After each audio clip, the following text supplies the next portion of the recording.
Hello. Hi, my dear students.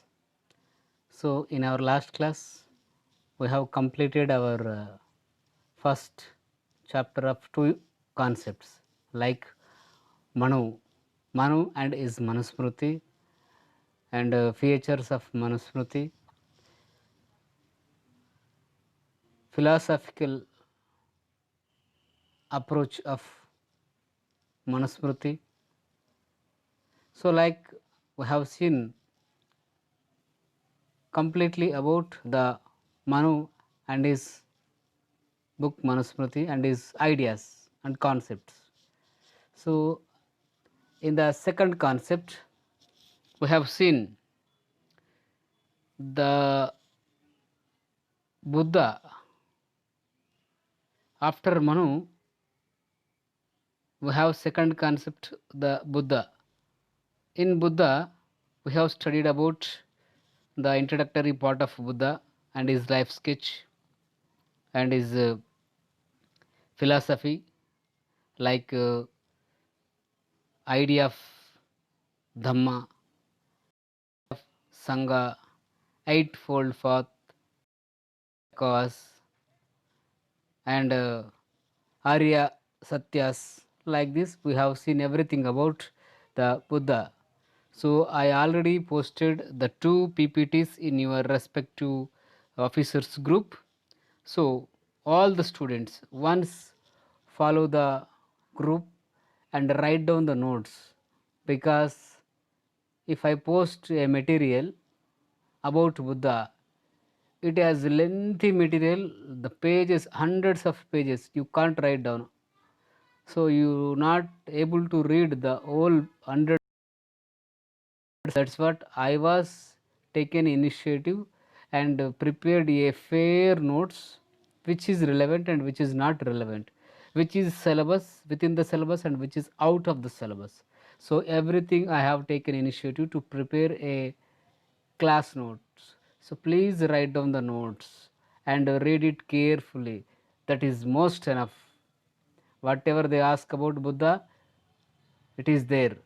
Whatever they ask about,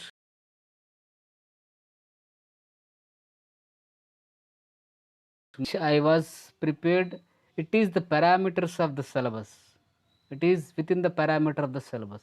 So you need not to go to search another materials.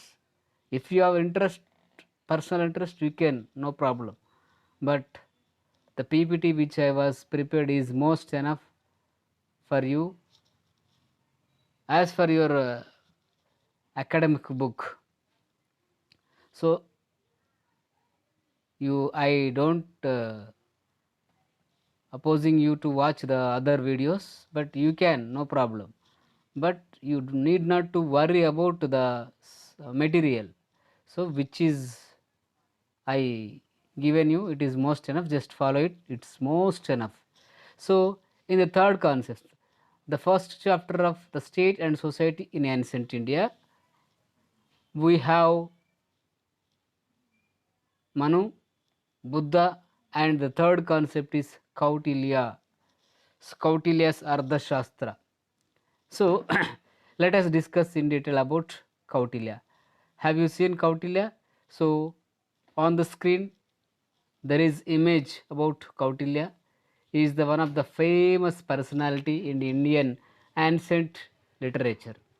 So the Kautilya was one of the greatest person. He has regarded as the greatest authority on the science of polity, because in ancient Indian history, the book Kautilya's Ardhashastra is most popular because it has been explained each and every idea of the state and the ruler.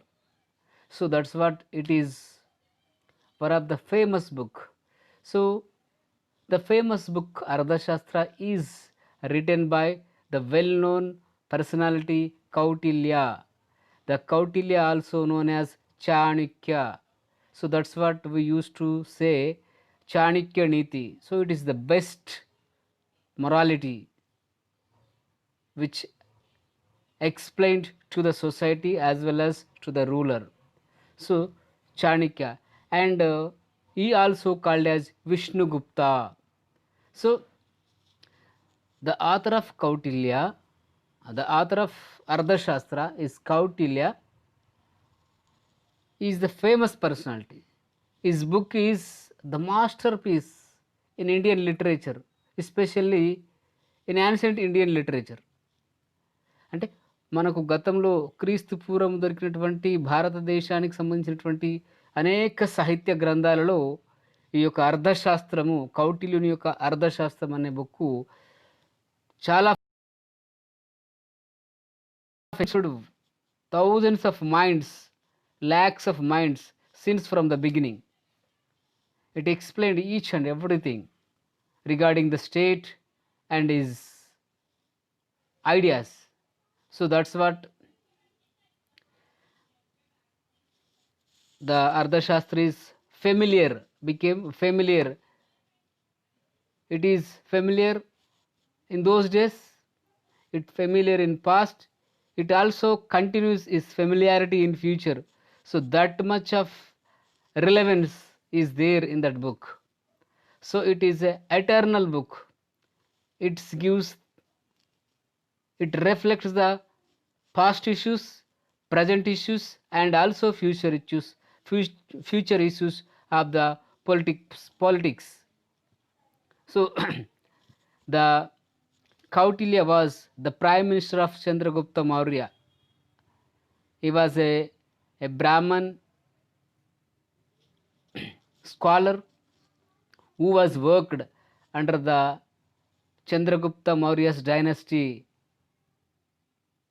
from 317 to 293. So he was a famous prime minister.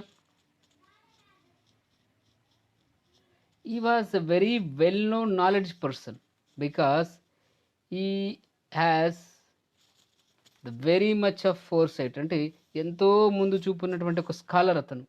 So each and everything, రాజు ఏ విధంగా ఉండాలి, రాజ్యం ఏ విధంగా ఉండాలి, రాజ్యానికి కావాల్సినటువంటి అంగాలు ఏ విధంగా ఉండాలి, రాజు తీసుకోవాల్సినటువంటి నిర్ణయాలు ఏ విధంగా ఉండాలి, ఆ విధంగా రాజ్యానికి సంబంధించినటువంటి పరిపూర్ణమైన అంశాలు అన్నీ కూడా ఈ యొక్క అర్థశాస్త్రంలో రాసిపెట్టబడింది. సో అర్థశాస్త్రం అంటే మనకు తెలుసు ఎకానమిక్స్, బట్ ఎకనామిక్స్ అందులో ఏం లేదు. It is completely explained about the politics and state craft. State craft అంటే ఏంటి? రాజ్యనీతి, రాజ్యనీతిజ్ఞత. సో ఆ రాజ్యనీతిజ్ఞతనే ఈ యొక్క అర్థశాస్త్రం అనే బుక్లో రాయబడింది. So in his book he explained his views on state, రాజ్యం ఏ విధంగా ఉండాలి.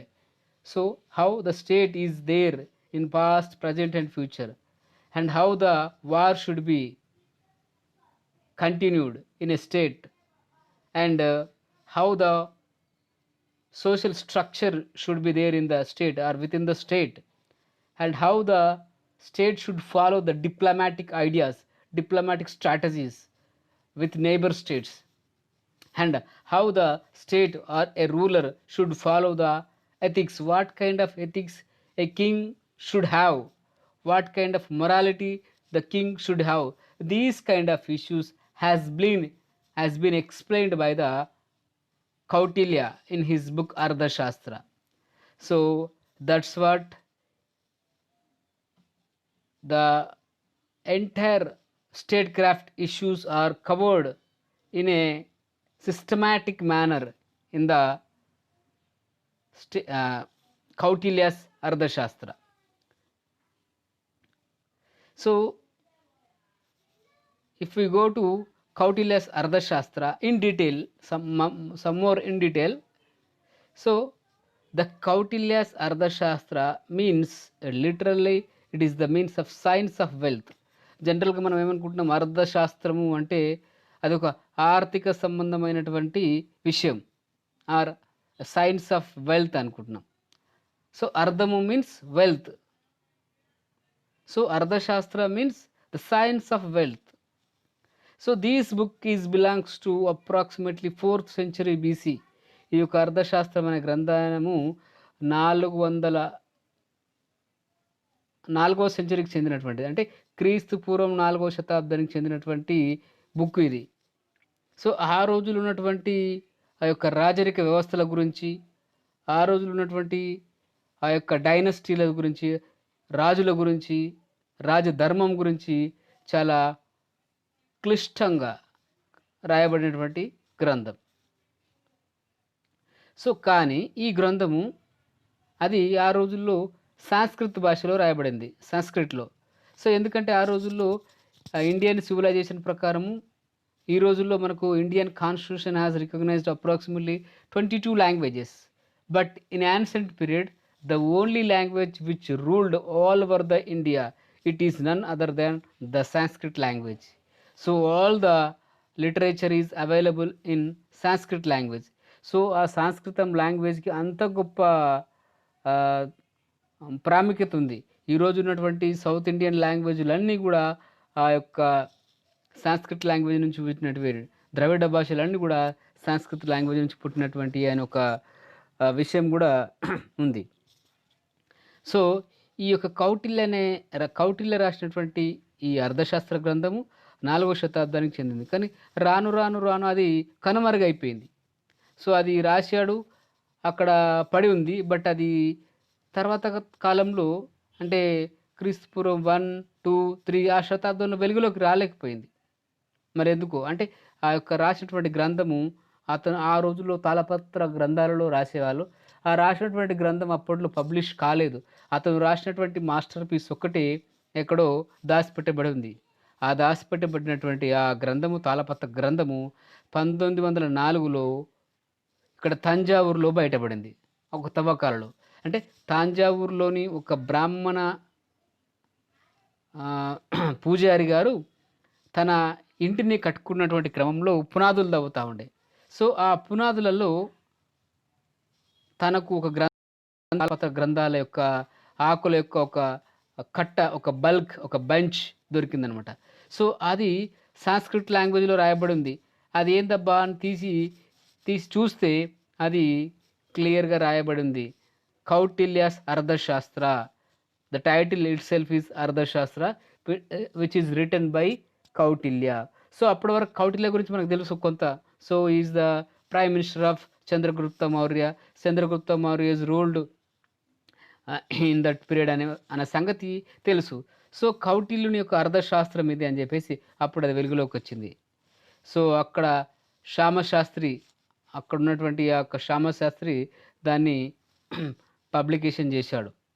So doctor Shama Sastri published a small part of it winter named Bhattaswami. Bhattaswami అనే ఒక పేరు పెట్టేసి ఆ యొక్క తాళపత్ర గ్రంథాల్లో దొరికినటువంటి అంశంలో కొంత భాగము 1919లో మొట్టమొదటిసారిగా పబ్లిష్ కావడం జరిగింది. సో ఆ పబ్లిష్ అయిన తర్వాత ఆ యొక్క గ్రంథము 1915వ శతాబ్దంలో ఒక పూర్తి వాల్యూమ్గా, ఒక పూర్తి సంకలనంగా బయటికి రావడం జరిగింది. తర్వాత అది ఇంగ్లీష్లోకి తర్జుమా చేయబడింది. ఇప్పుడు ప్రజెంటు భారతదేశంలో ఎన్ని భాషలైతే ఉన్నాయో అన్ని భాషలకు కూడా ఆ యొక్క బుక్కు తర్జుమా చేయబడింది, ట్రాన్స్లేట్ చేయబడింది అనమాట. So that much of capability or information is there in that Kautilya's Arthashastra. ఆ రోజుల నుంచి మొదలు పెడితే ఈ రోజు పరిపాలిస్తున్నటువంటి రాజుల వరకు, అంటే డెమోక్రటిక్లో ఉన్నటువంటి రూలర్సు, ఉన్నటువంటి కాంటెంపరీ రూలర్స్ కూడా ఈ యొక్క కౌటిల్య అర్థశాస్త్రం చదివేవారు. అంతెందుకు చంద్రబాబు నాయుడు చాలా ఇంటర్వ్యూలో తాను ముఖ్యమంత్రిగా ఉన్నప్పుడు చెప్పాడు, మీరు ఇంత సమర్థవంతంగా ఏ విధంగా పరిపాలిస్తున్నారని అడిగితే, నేను కౌటిల్యుని యొక్క అర్థశాస్త్రము ఇప్పటికీ ఎన్నోసార్లు చదివాను, ఇంకా ఎన్నిసార్లు చదివినా అది బోర్ కొట్టదు, ఇంకా చదవాలి అనిపిస్తుంటుంది. అట్లా చదివిన ప్రతిసారి కొన్ని కొత్త అంశాలు నేను నేర్చుకుంటాను యాజ్ ఎ రూలర్గా అనే విషయాన్ని చెప్పుకొచ్చాడు. సో అదేవిధంగా గ్రేట్ వాజ్పేయి లాంటి వాళ్ళు ఆ యొక్క గ్రంథం గురించి ఆయా సందర్భాల్లో మాట్లాడిన సందర్భాలు ఉన్నాయి. తర్వాత ఇందిరాగాంధీ రాహుల్ గాంధీ, రాజీవ్ గాంధీ వీళ్ళందరూ కూడా ఫేమస్ పర్సనాలిటీస్ ఎవరైతే ఉన్నారో వాళ్ళందరూ కూడా ఈ యొక్క బుక్ గురించి మాట్లాడడం జరిగింది. అంటే అంత గొప్ప బుక్ అనమాట అది. సో ఆ book that book is deals అంటే ఆ యొక్క అర్థశాస్త్రం was deal with every aspect of state and administration in Takshashila. Takshashila నగరానికి సంబంధించినటువంటి ఆ రోజుల్లో తక్షశిల నగరానికి సంబంధించినటువంటి ఆ యొక్క రాజ్య వ్యవహారాలు మొత్తం కూడా ఆ యొక్క గ్రంథంలో చాలా విపులంగా రాయబడి ఉన్నాయి, చాలా క్లియర్గా రాయబడి ఉన్నాయి. సో అందుకనే ఆ యొక్క గ్రంథము చాలా ప్రసిద్ధి చెందినటువంటి గ్రంథము భారత సాహిత్య చరిత్రలోనే. సో ఆ గ్రంథము it has covered each and every aspect of the political scenario. అంటే ఆ గ్రంథం రాయబడినప్పుడు క్రీస్తు పూర్వము, ఆ క్రీస్తు పూర్వంలో ఉన్నటువంటి అంశాలు ఈ రోజుకి క్రీస్తు శకము మోడర్న్ పీరియడ్లో 2020, 21, 22 ఆ టైంలో కూడా చాలా కాంటెంపరీగా ఉంటుంది. వర్తమాన విషయాలను మన కళ్ళకు కట్టినట్టుగా, కళ్ళ ముందు పెట్టినట్టుగా విపులీకరించి రాయడం జరిగింది. అంటే అంత ముందు చూపున్నటువంటి మహామేధావి కౌటిల్య. సో ఈ కౌటిల్యుడు సుమారుగా మన వెస్ట్రన్ పొలిటికల్ థాట్లో అరిస్టాటిల్, ప్లేటోతో సమకాలీకులు. అంటే ఆ టైంలో గ్రీకులో అరిస్టాటిల్, ప్లేటో ఏ విధంగా అయితే ఆ టైంలో వాళ్ళ రాజ్యాల గురించి, గ్రీక్ సిటీ స్టేట్ల గురించి ఎంతో గొప్పగా రాసుకుంటూ వచ్చారో, అదేవిధంగా ఇండియాలో కూడా ఈ యొక్క కౌటిల్యుని లాంటి గొప్ప మేధావులు భారతదేశ సాహిత్యాన్ని, పాలిటిక్స్ని, రాజ్యనీతిజ్ఞతను సంస్కృత భాషలో తన గ్రంథాల్లో రాసి పెట్టడం జరిగింది. సో అంటే ఇక్కడ ఏమర్థమవుతుంది, భారతదేశానికి కూడా ఎంతో చారిత్రత ఉంది, ఎంతో చారిత్రకత ఉంది అనే విషయాన్ని మనకు చెప్పకనే చెప్తున్నారు. సో భారతీయ సంస్కృతి కూడా గ్రీక్ సంస్కృతికి ఏమాత్రము తీసిపోదు అనే విషయాన్ని క్లియర్గా చెప్పడం జరుగుతుంది ఇక్కడ. ఈ యొక్క గ్రంథాలే ఆధారం.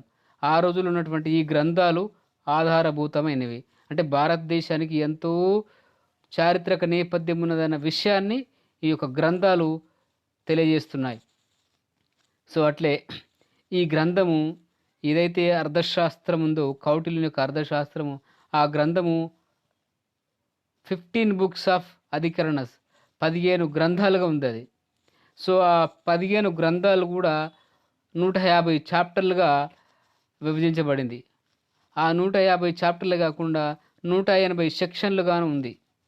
సో ఈ 15 బుక్సు, 150 చాప్టర్లు, 180 సెక్షన్లు ఇవన్నీ కలిపితే సుమారుగా 6000 శ్లోకాలు, 6000 పద్యాలు, అంటే సంస్కృత శ్లోకాలుగా ఈ యొక్క గ్రంథం రాయబడి ఉంది. అంత పెద్ద గ్రంథం అనమాట. సో 6000 శ్లోకాలు రాయబడినటువంటి ఆ గ్రంథము ఎంత పెద్ద గ్రంథమై ఉంటుంది తాళపత్ర గ్రంథాల్లో, ఒకసారి ఇమాజిన్ చేసుకోండి. So that book is written in Sanskrit language. ఆ రోజుల్లో ఉన్నటువంటి ప్రాముఖ్యమైనటువంటి భాష ఏందబ్బా అంటే ఇండియాలో సంస్కృతం. ఆ సంస్కృత భాషలో రాయబడింది. So that book is one of the best book which flourishes the statecraft. అంటే రాజ్యనీతిజ్ఞత గురించి ఆ బుక్ చెప్పినట్టుగా మరి ఏ బుక్ కూడా చెప్పదు. అంత వివరణాత్మకమైనటువంటి అంశాలు ఆ బుక్లో పొందుపరచడం జరిగింది అన్న విషయాన్ని ఇక్కడ మనకు చెప్పడం జరిగింది. So the కౌటిల్యాస్ Arthashastra is explained each and every aspect of political scenario which is applicable, which is relevant, which is appearing in the state. So it is a relevant book even today. అంటే ఈ రోజు కూడా ఎంతో వర్తమాన విషయాలు చెప్పినట్టుగానే ఉంటుందన్నమాట. అలాంటి పుస్తకం ఈ యొక్క పుస్తకం కౌటిల్యుని యొక్క అర్థశాస్త్రం. ఈ యొక్క గ్రంథంపై మరి అనేక మంది గొప్ప గొప్ప రచయితలు గొప్ప గొప్ప భావాలను కలిగి ఉన్నారు. అంటే ఆ బుక్ గురించి మాట్లాడినటువంటి వాళ్ళలో చాలామంది మనకు ఉన్నారు. వాళ్ళలో ఒక జస్ట్ 1 or 2 పర్సన్స్ గురించి చూద్దాం. విపి వర్మ. ఈ విపి వర్మ అంటే ఒక ఫేమస్ పొలిటికల్ థింకర్. అతను ఏం చెప్తున్నాడంటే contemporary thinker. So he says that Arthashastra a systematic learned treatise and contains very intensive and detailed treatment of topics of the discussion which it is addresses itself. అంటే ఈ యొక్క గ్రంథంలో ప్రతి అంశము నిగూఢంగా చాలా క్లియర్గా చాలా ఉద్దేశపూర్వకంగా రాసి పెట్టబడి ఉన్నవి రాజ్య వ్యవస్థ గురించి అనే విషయం చెప్పాడు. సో అదేవిధంగా doctor A S Altekar he also opined that the book Kautilya's Arthashastra is the famous literature on politics analogous to Panini's a అష్టాధ్యాయిని ఇన్ సాంస్క్రిట్ లాంగ్వేజ్. సో ఇది ఒక అష్టాధ్యాయం లాంటి ఒక గ్రంథము, చాలా ఫేమస్ గ్రంథము అనే విషయాన్ని చాలా క్లియర్గా చెప్పడం జరిగింది. సో అందుకనే కౌటిల్యుని యొక్క అర్థశాస్త్రము, కౌటిల్యుని యొక్క రాజ్యనీతిజ్ఞత, కౌటిల్యుని యొక్క నీతి, ఇవన్నీ కూడా వర్తమాన రాజకీయాలను ఎంతో క్లియర్గా అద్దం పట్టే విధంగా ఉంటాయి. సో అలాంటి గ్రంథమైనటువంటి ఈ యొక్క రాజ్యనీతి గ్రంథము, ఈ యొక్క కౌటిల్య అర్థశాస్త్రము తన గ్రంథంలో అనేక రకాలైనటువంటి స్టేట్ క్రాఫ్ట్ అంటే రాజ్యనీతిజ్ఞత గురించి చెప్పడం జరిగింది. సో అది వీలైతే నెక్స్ట్ క్లాస్లో చూసుకుందాం. ఇప్పటి వరకు ఇది చాలు. ఇప్పటి వరకు ఈ యొక్క కౌటిల్య అర్థశాస్త్రంలో మనం చూసుకుంది ఏంటంటే, కౌటిల్యుని అర్థశాస్త్రం యొక్క గ్రంథం గురించి ఇంట్రడక్టరీ పార్ట్ మాత్రమే చూసాము. ఇఫ్ పాసిబుల్ నెక్స్ట్ క్లాస్లో ఈ యొక్క స్టేట్ క్రాఫ్ట్, కౌటిల్యుని అర్థశాస్త్రం యొక్క స్టేట్ క్రాఫ్ట్, రాజ్యనీతిజ్ఞత ఏ విధంగా చెప్పడం జరిగింది అనే విషయాన్ని తెలుసుకుందాం. సో దయచేసి అందరు కూడా వీడియోలు మీకు వీలైనప్పుడు వినండి, నోట్స్ రాసుకోండి. నెక్స్ట్ ఈ యొక్క చాప్టర్ అయిపోగానే దీని మీద ఒక అసైన్మెంట్ ఇస్తాను, అందరూ రాసి పంపాల్సిందే. ఓకే, దయచేసి ఎవరు మిస్యూజ్ చేసుకోండి. మీకు వచ్చినటువంటి బంగారం లాంటి టైం ఉంది మీకు, ఆ టైంను ఎవరు మిస్యూజ్ చేయదు. మీరు ఓకే రోజంతా మీ యొక్క పనులు చేసుకోండి, నేను వద్దనను, కానీ అట్లీస్ట్ రోజు ఒక 2-3 గంటలన్నా ఈ యొక్క స్టడీస్ గురించి గడపండి. సో ఇక్కడ వివరణాత్మకమైనటువంటి